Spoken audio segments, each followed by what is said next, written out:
Hey, how's it going? It's been a while.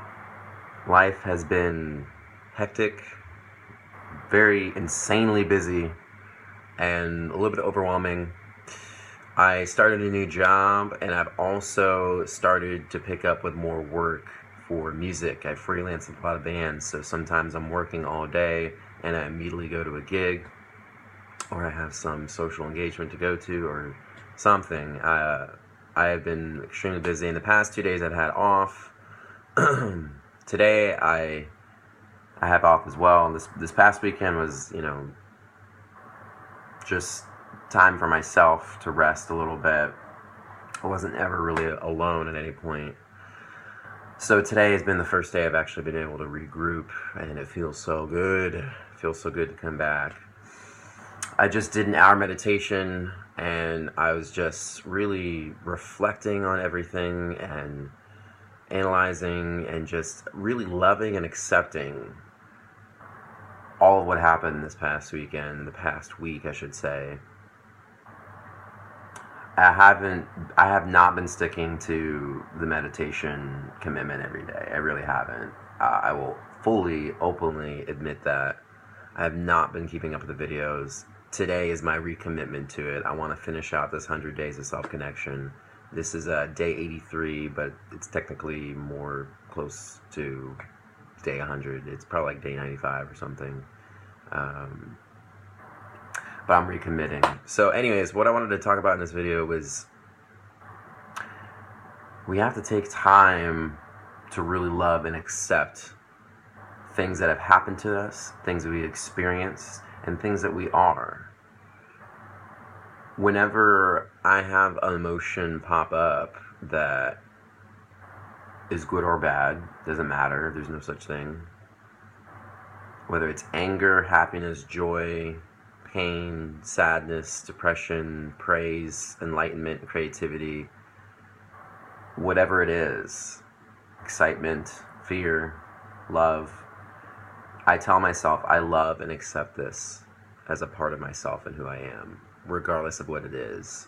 You'd be amazed at how problems or perceived issues just undo themselves when you sit there, you be patient with yourself, and you decide to let things that don't serve you undo themselves. Let them take care of themselves. And I've talked about this in other videos, but when you love and accept everything that pops up, you're not in resistance to it. You're not creating more friction, more resistance, more problems by choosing to ignore it. Any distraction is just anything that prevents you from connecting to yourself.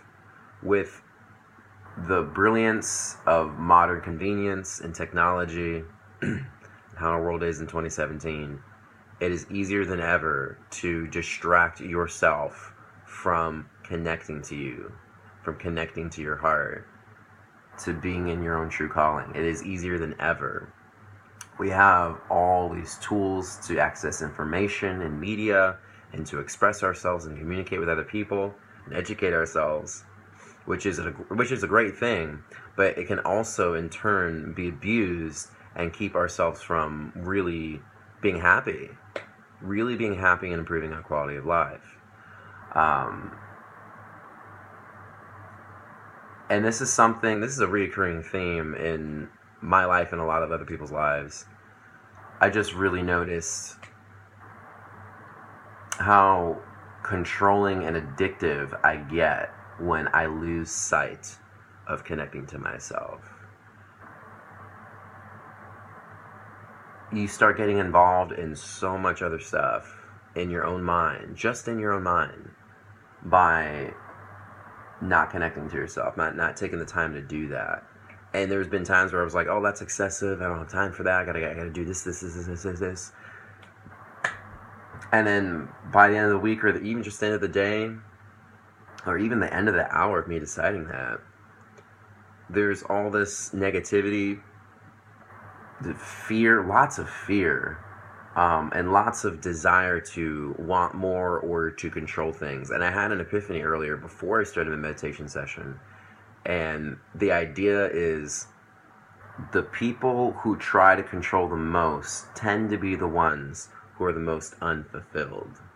And it makes sense because those who want to control feel an instability within their own life and their own decisions.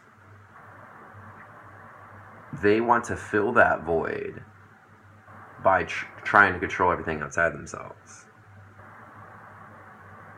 And I haven't really ever seen somebody who is super controlling ever be really fulfilled and not addicted to certain things. I mean, just the fact that someone wants to be controlling and manipulative, that's an addiction in itself. And I noticed that happening with myself when I stopped connecting.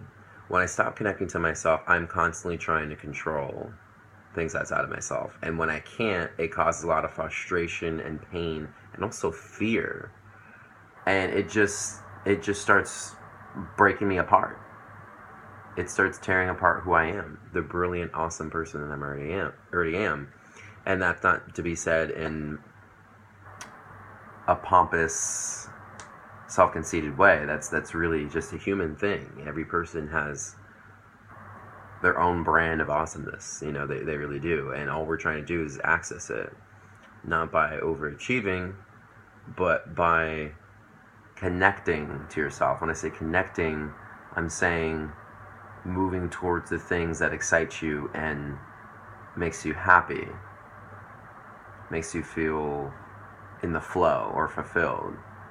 People who are fulfilled do not try to control things outside themselves. They are not addicted. They're not trying to distract or suppress or escape. They're also less negative. They're more healthy. They're more balanced.